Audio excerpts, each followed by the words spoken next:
I recently faced a horrible nightmare that started as a quiet weekend at my cabin and spiraled into one of the most absurd HOA power plays I've ever seen.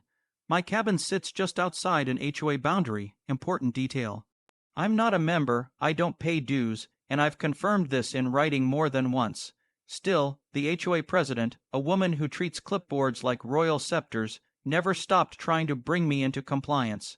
Her latest tactic, bold, illegal, and frankly hilarious in hindsight.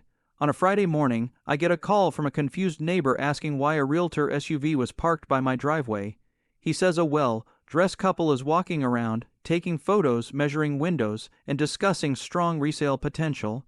I laugh, assuming it's a mistake. It wasn't. I pull up the HOA website and there it is, a post announcing a guided Realtor tour of non-compliant properties being prepared for sale, my address, my cabin.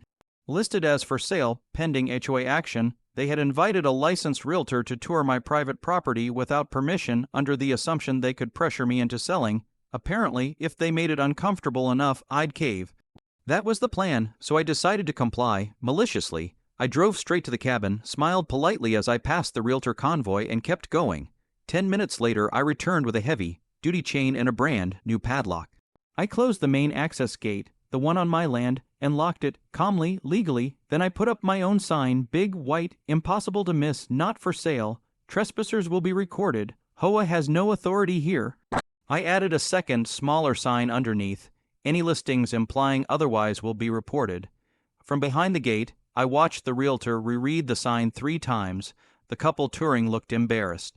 Phones came out, photos were taken, by them and by my security cameras. 5 minutes later, the HOA president arrived, red-faced and furious, demanding I remove the obstruction immediately. I informed her that she was currently trespassing and that the lock stays. I also let her know the realtor had already been reported to the licensing board for entering private property under false pretenses. Her confidence evaporated, the realtor left, the buyers left, the HOA president left last, after threatening legal action, which I calmly welcomed. On Monday, the HOA website post disappeared. On Tuesday, I received a certified letter apologizing for a clerical misunderstanding. On Wednesday, the realtor emailed me personally, confirming my property had been permanently removed from their system. And on Friday, I put up one final sign, HOA Free Zone Private Property. Funny thing is, no one's bothered me since. Turns out when you lock the gate on entitlement and post the truth clearly, people stop trying to sell what they don't own.